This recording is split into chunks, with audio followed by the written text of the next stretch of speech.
Well, as I said, the Labor Party's made a bid to end male and female dominated jobs.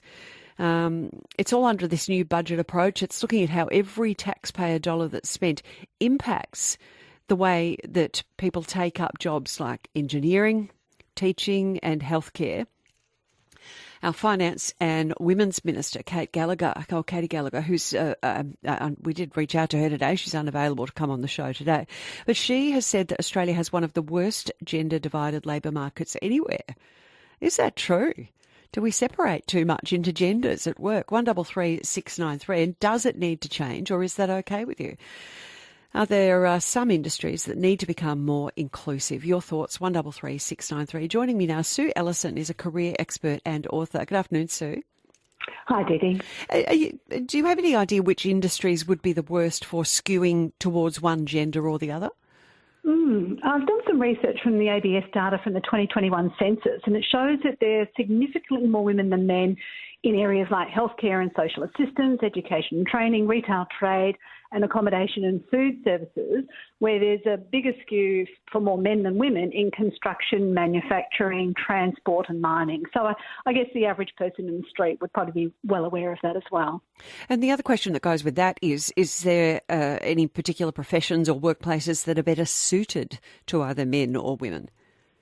Look, the first thing that comes to mind when I think of this particular question is the state of the toilets, and I know that's a really bizarre thing, but having worked in many different locations, I've noticed in those that are heavily male-dominated, there isn't quite so much care and attention put on them. But to actually say that one job or type of skill is more suited than men and women, obviously, if it was physical ability, I spoke to a firefighter once and he said no amount of training a female firefighter and technique and assistance, whatever, would help that female carry out an overweight person from a burning building than a male. So you could potentially say, just based on physical strength, there might be some roles that are more suited.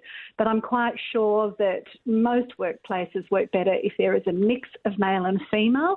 And in that mining sector, it's actually been proven that women are the better truck drivers in the mining site than blokes, because a lot of blokes will go, bang, bang, whereas the women, apparently the trucks last a lot longer if there's female drivers there. So, yeah, it's hard to generalise and say one particular gender is specifically, unless it was perhaps based on that physical strength. That's not so silly what you say about the toilets. My husband works in the building industry, and I asked him once, why are there not more female tradies?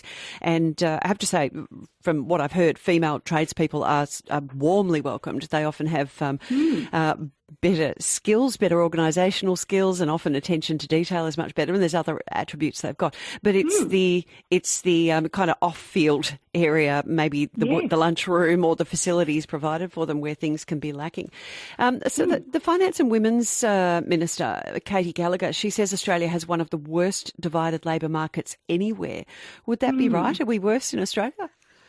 Well, I don't have the stats for obviously every country worldwide, and hopefully Katie Gallagher has got those details and is basing it on facts. I definitely know that I grew up with a grandfather who said he never wanted his wife to work, even though she did a lot of voluntary work, and that in that era, women were either nurses, secretaries or teachers until they got married, and then they were out. But if you look at the ABS data, back in 1966, only 30% of women were in the paid work, and now we have nearly 64%.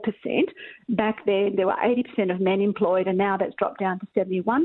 So the best news is that obviously there's more people of both genders participating in the workplace, but that said, there's still a lot more women in some industries than men, and a lot more men in some industries than women. So I think there's a long way to go. And that comment you make about building sites and so on, I regularly walk with my next door neighbour who was a builder, and he said that the swearing and the language and, the teasing, a lot of those aspects made it very difficult, even for young men in the building industry. So I still think there's a lot of ways we could improve all workplaces, not just based on gender. Okay. Sue, it's been interesting talking to you. Thank you.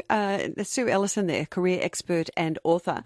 All right, your thoughts. Is it perhaps not the job itself, but the environment in which you have to work, where there's some improvements need to be made? And if so, if the federal government is looking at improving this via the way it spends its budget, is it something that money can change? Maybe it is a simple thing like providing toilet facilities for women to be on some particular areas like building sites, or providing different things so that different genders can be part of a particular workplace. 133693.